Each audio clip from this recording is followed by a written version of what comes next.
সম্মানিত দিনী ভাই বোন, রাসূল সাল্লাল্লাহু আলাইহি সাল্লামের পদ্ধতি চূড়ান্ত। এক সাই শস্য দিতে হবে, শস্যই দিতে হবে। মানুষ মূল্য দিলে গুনাহগার হবে। সারা পৃথিবীর মানুষ যদি টাকার ফেতরা দেয়, সারা পৃথিবীর মানুষের কারো ফেতরা আদায় হবে না। এটাই চূড়ান্ত। সারা দুনিয়া যে দিচ্ছে, সারা দুনিয়া দেখ না, আরো কেউ দেখ না। যদি টাকা দিয়ে ফেতরা দেওয়া প্রমাণ করতে হয়, আবার মুহাম্মদ সাল্লাল্লাহু আলাইহি সাল্লামকে আসতে হবে। সকল পুরুষ নারী, দাস দাসী, ছোট বড় সবার উপরে যাকাতুল ফরজ করেছেন ফেতরার যাকাত, যাকাতুল ফিতর, ফেতরার যাকাত। আলাল আবদে ওয়াল হুররে, দাস দাসীর উপরে, স্বাধীন মানুষের উপরে। দাস দাসীর উপরে, স্বাধীন পুরুষ নারীর উপরে। আলা যাকারে ওয়াল উনসা, স্বাধীন পুরুষ স্বাধীন নারীর উপরে। অসাগিরে ওয়াল কাবিরে, ছোটর উপরে বড়র উপরে। মিনাল মুসলিমিনা, যারা মুসলিম। যার কারণেই বিদ্বানগণ বলতে চেয়েছেন যে ছোট মানে কত ছোট?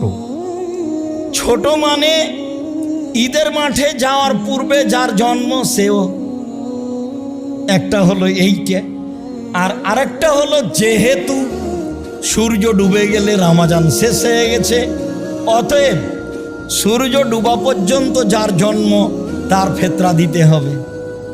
1 সা 2.5 কেজি, 1 সা 2.5 কেজি। ইরাকের হিসাবে 3.25 কেজির ভাগে অর্ধেকের মূল্য থেকে বিরত থাকতে হবে। সময়ের গতিতে বলছি ইনশাআল্লাহ।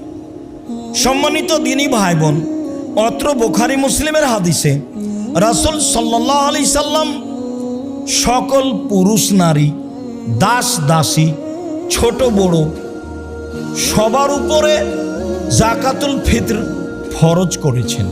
ভিক্ষুককেও যাকাতুল ফিতরা দিতে হবে, যে ভিক্ষা চাই তাকেও দিতে হবে। আর কারণ এটাই, আব্দুল্লাহ ইবনে আব্বাস রাদিয়াল্লাহু তাআলা আনহু বলেন, ফারাজা রাসূলুল্লাহ সাল্লাল্লাহু আলাইহি ওয়াসাল্লাম যাকাতাল ফিতরে তোহরান লিসিয়ামে মিনাল লাগবি ওয়ার রাফাসে। সিয়ামটাকে অশ্লীল কথা ও কর্ম, অপছন্দ কথা ও কর্ম থেকে পবিত্র করার জন্য। মানুষ হিসাবে কিছু যদি ঘটে থাকে তো ফেতরা দিয়ে আল্লাহ ওটা পার করে দিবেন, সেই জন্য। অত্তমাতাল্লিল মাসাকিন, আর ফকির মিসকিনের খাদ্যের জন্য। তো আমিও বাঁচলাম, ফকির মিসকিনও বাঁচল। আমারও সুবিধা হলো যে এ দিয়ে আমার সিয়ামটা পবিত্র হয়ে গেল, আর ফকির মিসকিনেরও সুবিধা হলো, এ দিয়ে তার একটা রুজির ব্যবস্থা হলো। এই কথা রাসূল সাল্লাল্লাহু আলাইহি সাল্লাম বলেন।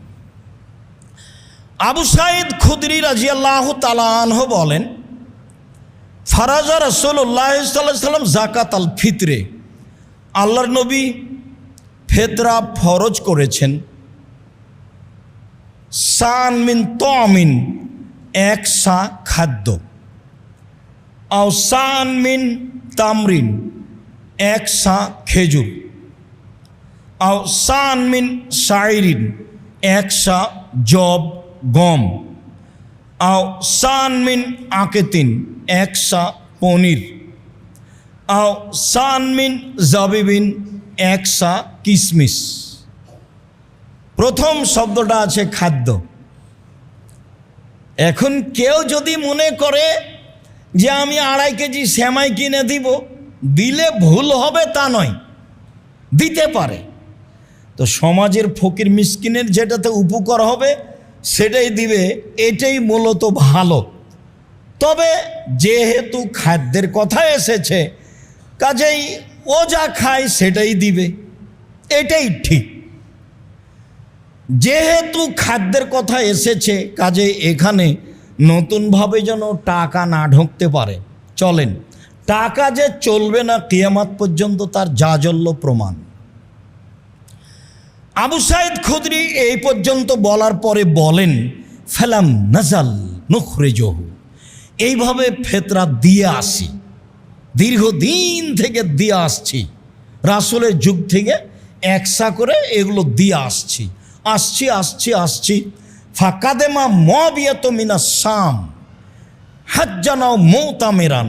একদা সিরিয়া থেকে মুআবিয়া আসলো হজের উদ্দেশ্যে অথবা উমরার উদ্দেশ্যে।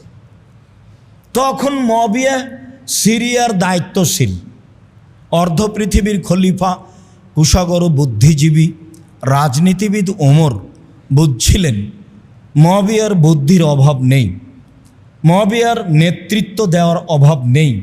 মুআবিয়া সুযোগ্য, সুদক্ষ, সুপণ্ডিত এবং চৌকুশ নেতা, কাজেই তাকে একটা বিশাল ভূখণ্ডের মালিক না করলে আসলেই তাকে পরিস্থিতি অনুযায়ী ঠেকিয়ে রাখা কঠিন। সুচিন্তিত মানুষ, বিশাল এলাকার তাকে মালিক করে রাখলেন, তা হলো সিরিয়া।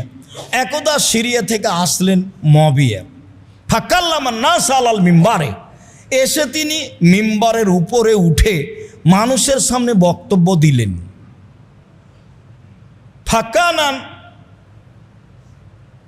ফিমাকানান নাসা, সেদিন তিনি বক্তব্যে যা বলেছিলেন তাতে তিনি বলেছিলেন যে ইন্নি আরা, আমি মনে করি, তিনি বলছেন ইন্নি আরা, আমি মনে করি যে আন্না মুদ্দাইনে মিন সামারাই শাম, সিরিয়ার 2 মুদ অর্ধ সা গম, তা দিল সান মিন তামারিন, মদিনার 1 সা খেজুরের সমান আমি মনে করি।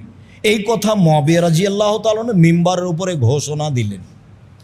যেহেতু সিরিয়ার গমের দাম বেশি আর মদিনার খেজুরের দাম কম, তাহলে দাম অনুপাতে করলেন, এই কথাটা আবার মনে রাখতে হবে শেষে গিয়ে। আমি মনে করি, ইন্নি আরা, আমি মনে করি যে সিরিয়ার 2 মুদ অর্ধ সা গম মদিনার 1 সা খেজুরের সমান। ফা খাজা নাসবে জালেকা, মানুষ তখন বলল আচ্ছা ঠিক আছে, খুব ভালো কথা, তাহলে আমরা গম দিলে অর্ধেক দিব, অর্ধ সা দিব। মানুষ এটা গ্রহণ করে নিল। ফাম্মা আনা, এবার আমি আবু সাইদ খুদরি বলছি, তবে আমি ফালা আজালা উখরেজহু কামাকুন্ত আখরজহু ফি আহাদি নবী সাল্লাল্লাহু আলাইহি ওয়াসাল্লাম আবাদান, আমি রাসূলের যুগে 1 সা বের করতাম, সর্বদা বের করব, মা ইস্ত, যতদিন বেঁচে থাকবো। তবে আমি, মানুষ তো মুআবিয়া রাদিয়াল্লাহু তাআলার এই রায় সিদ্ধান্তকে গ্রহণ করে নিল, যেটা তিনি বললেন আমি মনে করি, তো মানুষ গ্রহণ করে নিল। মানুষ তো করেই, ভারত, বাংলাদেশ, পাকিস্তানের শতকরা 95 জন মানুষ করেছে, করছে। এখন আপনি দেখছেন আপনার পাশে, হয়তো বা আপনিও তার মধ্যে একজন। তো মুআবিয়া রাদিয়াল্লাহু তাআলা বলছেন যে যতদিন আমি হায়াতে বেঁচে থাকবো 1 সা দিব। কালা রাজুলুন মিনাল কওমে, একটা লোক পাশ থেকে বলল, কেন মুদ্দানে মিন কামহিন, অর্ধ সা গম দিলে হবে না? তখন তিনি বলছেন লা কিমাত মুআবিয়া, আরে এইটা তো মুআবিয়ার মূল্য হিসাব, লাখ ভালো হওয়া আমল বেহা, না আমি কখনো মানব, না আমি কখনো আমল করব।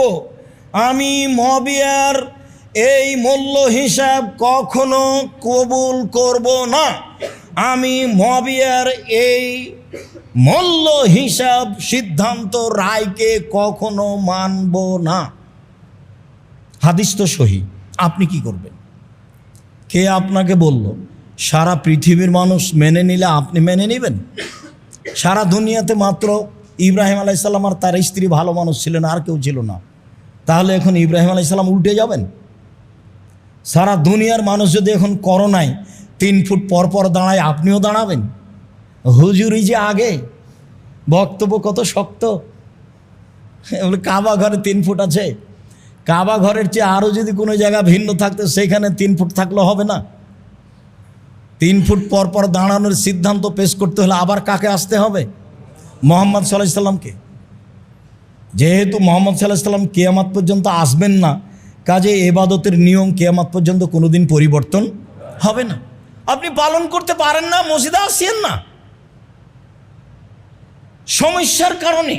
আরে যারা এটা বলেছে তারাই তো করোনা দেয়নি, একদিনও টিকা দেয়নি। ও তো তারা টিকা বিক্রি করার জন্য এগুলো করেছে, সেটা তো আপনারাও জানেন। সবাই কেন বুঝে না? অবাক কথা, ইবাদতের জায়গায় তো মসজিদ। বিপদে পড়লে তো আল্লাহ রাসূল দৌড়িয়ে মসজিদে গেলেন। চন্দ্র সূর্য গ্রহণ লেগে গেছে, চলো মসজিদে দোয়া করো, দান খায়রাত করো। আরে বাঁচো বিপদ থেকে, দোয়া করে মসজিদে চলো। আর এখন বলছে মসজিদে নিষেধ, কেমন উল্টা বুদ্ধি। আর নগদ হুজুর বলছে যা ঠিক আছে। এটা হয়? হুজুর কেন বলবে? কেন হুজুর বলবে?